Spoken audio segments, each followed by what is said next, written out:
இரவு, அதாவது அக்டோபர் 8, 2025 இரவு 2:48க்கு பிறகு ஒரு சம்பவம் நடந்துச்சு. அரோரா வந்து பார்த்தீங்கன்னா, அந்த பீன் பேக்கில் உட்காந்துட்டு இருக்கும்போது அப்படியே குறுக்க வந்து கமருதீன் உட்காந்து பேசிட்டு கிடந்தான். அதுக்கப்புறமேட்டு துஷார் உள்ள வந்தாப்புல. துஷார் உள்ள வந்துட்டு ஏதோ கையில் வந்து எழுதி காட்டிட்டு இருந்தான் அரோராட்ட. நான் இந்த மாதிரி என்னமோ பேசிட்டு இருக்கேன்னு சொல்லிட்டு ஏதோ ஒன்று எழுதிட்டு இருந்தான். யாரோ ஒருத்தன் வந்து மென்ஷன் பண்ணி நான் இது மாதிரி அவங்ககிட்ட நான் இப்படி தான் நடந்துப்பேன், அப்படி தான் நடந்துப்பேன்னு சொல்லி வந்து ஏதோ பேசிட்டு இருந்தான். யாருன்னு கரெக்டாக அதை வந்து மென்ஷன் பண்ணி பண்ண முடியல. கரெக்டாக அரோராக்கு மட்டும் தான் தெரியும் வைங்களேன். கேமரா அந்த ஆங்கிள் வைக்கல. ஏதோ 2 லெட்டர் மட்டும், டிங்கிற ஒரு லெட்டர் மட்டும் வந்துச்சு, ஆறுங்கிற ஒரு லெட்டர் மட்டும் வந்துச்சு. அது யாருன்னு சொல்லி வந்து கரெக்டாக திவாகர் தான் சொல்கிறாரு, என்னமோ தெரியல. அப்புறம் எனக்கு தெரிஞ்சு திவாகராக இருக்கிறதுக்கு வாய்ப்புகள் கிடையாது, வேறு யாரோ ஒருத்தவங்க பற்றி பேசிகிட்டு இருந்தாங்க. அப்புறம் வந்து அரோரா வந்து எக்ஸ்பிளைன் பண்ணிட்டு இருந்தாங்க, நான் யார் கூட நடிச்சிட்டு இருந்தேன், என்ன நடிச்சிட்டு இருந்தேன்னு சொல்லிட்டு. நிறைய பேர் ஆல்ரெடி நம்ம ஆன்லைனில் பார்த்துருப்போம். இந்த இஷ்ன்னு சொல்லிட்டு வந்து ஒரு சீரீஸ் இருக்குது போல இருக்குது. அதோட 2nd சீசனில் வந்து அரோரா வந்து ஒரு கேரக்டர் நடிச்சிருந்தது.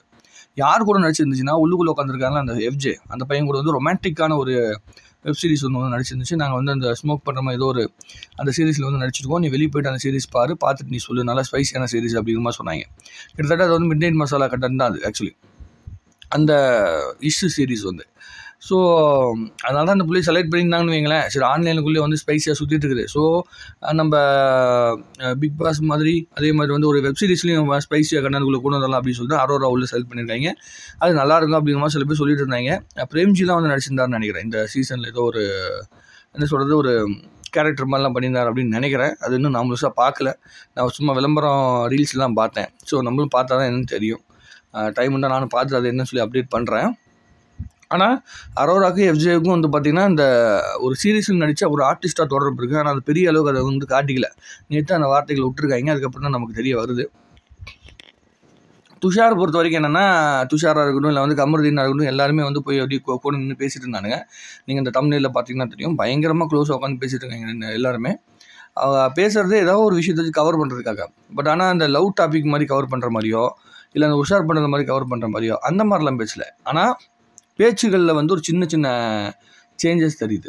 எப்படின்னா, இவங்க வந்து ஒரு அவுட் சைடர்கிட்ட பேசுகிற மாதிரி இல்லை, ஒரு பொண்ணுக்கிட்ட பேசினா எல்லா பசங்களும் எப்படி வழிஞ்சிக்கிட்டு பேசுவாங்க, அந்த மாதிரி தான் வழிகிற மாதிரி தான் ஒரு தாட் ப்ராசஸ் வருது. ஆனால் எனக்கு ரொம்ப ஆச்சரியமான விஷயம் என்னென்னா, இங்கெல்லாம் வெளியே மீடியாக்குள்ளே இருக்கிறவங்ககிட்ட இருக்க மெச்சூரிட்டி விட இவங்ககிட்ட ஒரு மெச்சூரிட்டி அதிகமாக இருக்குது. இவங்ககிட்ட யாரும் அரோரா கிட்ட ஒரு மெச்சூரிட்டி இருக்கிற மாதிரி தோணுது. நம்ம ஃபேமஸ் ஆனது முக்கியமான விஷயமா இருக்கலாம், ஆனால் உள்ளுக்குள்ளே சர்வே பண்ணுறதுக்கு நம்ம யூஸ் பண்ணுற விஷயம் வந்து கொஞ்சம் மெச்சூர்டான விஷயமா இருக்குது. எல்லாரும் என்னென்ன தப்பு பண்ணுறாங்க அப்படிங்கிறது இந்த புள்ள கவனிக்குது. ப்ளஸ்ஸு உடனே கேம் ப்ளே பண்ணல, உடனே தன்னோட கேரக்டர் வந்து வெளியே காட்டிக்கல, உள்ளுக்குள்ளே வந்து அதை வச்சுக்கிட்டு தான் அந்த புள்ள வந்து சர்வே பண்ணிகிட்டு இருக்குது. ஆக இந்த மனநிலை கண்டிப்பாக இந்த பிள்ளையை சர்வே பண்ணுறதுக்கான நிறைய காரணமாக இருக்குன்னு நினைக்கிறேன். இந்த கிளாமராக இருக்கிறது, அதே மாதிரி வந்து காஸ்டியூம் இப்படி போடுறது, அதெல்லாம் ஒரு பக்கத்தில் இருந்தால் கூட இதையும் தாண்டி அந்த பிள்ளைகிட்ட பேச்சு திறமை இருக்குது. அதாவது இவங்களுக்குள்ளே பேசி இவங்களை கவர் பண்ணுற திறமை இருக்குது. அவங்க ஏதாவது பேசுகிறாங்கன்னா அதில் அப்படியே கரெக்டாக அதை ஸ்கிப் பண்ணுற மனநிலை இருக்குது.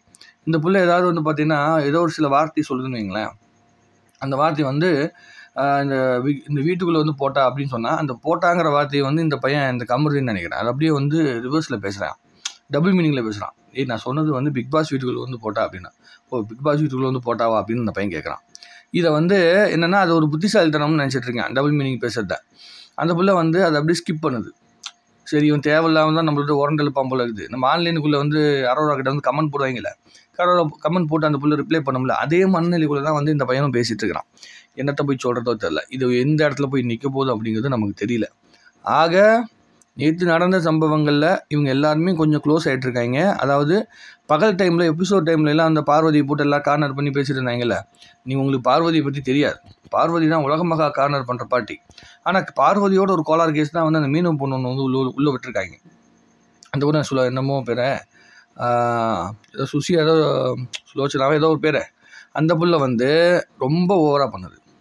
சின்ன சின்ன விஷயத்துக்கெலாம் பூம் பண்ணி பண்ணுது. அதாவது நம்ம சின்ன சின்ன கண்டென்ட் கிடைச்சா கூட உடனே வந்து பயங்கரமாக வந்து நம்ம சவுண்ட் விட்டோம்னா நம்ம வந்து விசிபிலிட்டி வந்துடும் அப்படின்னு சொல்லிட்டு. ஆனால் அதுவும் நல்ல விஷயம் தான். ஒரு டாக்ஸிக்கான நிலையில் பார்வதிக்கு ஆப்போசிட்டில் ஒரு ஆள் டாக்ஸிக்காக வராங்க அப்படிங்கிறது என்னால் என்ன சொல்கிறது ஏற்றுக்கொள்ளவே முடியாத அளவுக்கு இருக்குது. பார்வதி மாதிரி டாக்ஸிக்கான பீப்புள் நான் லைஃப்லேயே பார்த்தது கிடையாது.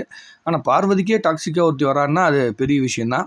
ஸோ நமக்கு நிறைய கண்டென்ட் கிடைக்கும், நிறைய விஷயங்கள் வந்து டிஸ்கஸ் பண்ணுறதுக்குலாம் பாயிண்ட் நிறைய கிடைக்கும். ஸோ இன்றைக்கி எபிசோட் என்ன நடக்க போகுது, என்ன பூம் ஆக போகுதுன்னு பார்த்துட்டு மறுபடியும் மற்ற விஷயங்களை வந்து பேசலாம். ஸோ இவங்க எல்லாருமே 2 மணிக்கு மேலே 3 மணிக்கு மேலே தான் என்ன சொல்கிறாங்க, அந்த ஒரு ஒரு ஒரு மென்டாலிட்டிக்குள்ளே வராங்க. தன்னை என்ன சொல்கிற அந்த தூக்க கலக்கத்தில் தூக்க போதையில் என்னென்ன பேசணும்னு தெரியாமல் அவங்க பாட்டுக்கு லூஸ்டாக கூப்பிட்டு பேசிகிட்டு இருக்காங்க. ஸோ நைட்டில் இருக்கிற எபிசோடு தாண்டி அதாவது ஒரு மணிக்கு மேலே நடக்கிற சம்பவங்களில் வந்து நம்ம கொஞ்சம் கவனித்தோம்னா இவங்களோட உண்மையான கேரக்டர்லாம் கொஞ்சம் வெளியே வரும் அப்படிங்கிறத நமக்கு புரியுது. நான் வந்து நம்மளால் முடிஞ்ச வரைக்கும் பார்த்துட்டு அதையும் அப்டேட் பண்ண முயற்சி பண்ணுறேன். இன்றைக்கி போட்டாச்சு. உங்களுடைய கருத்துக்களை வந்து கமெண்ட் எழுதுங்க. மறுபடியும் வந்து நிறைய விஷயங்கள் வந்து பேசலாம். ஃபஸ்ட்டு ப்ரோமோ வரதுக்கு முன்னாடி பார்த்துட்டு பேசுவோம். நன்றி, வணக்கம். வாழ்க தமிழ்நாடு, வளர்க தமிழ் மக்கள். இந்த ப்ரோக்ராம்லாம் பார்த்தா எப்படி வளரணும்னு கேட்குறீங்களா? அதெல்லாம் நமக்கு தெரியாது. வளருதோ வளரலையோ நம்மளை பொறுத்த வரைக்கும் பார்ப்போம், என்ஜாய் பண்ணுவோம். அதுக்கப்புறம் மற்ற விஷயங்களை வந்து பேசிக்கலாம்.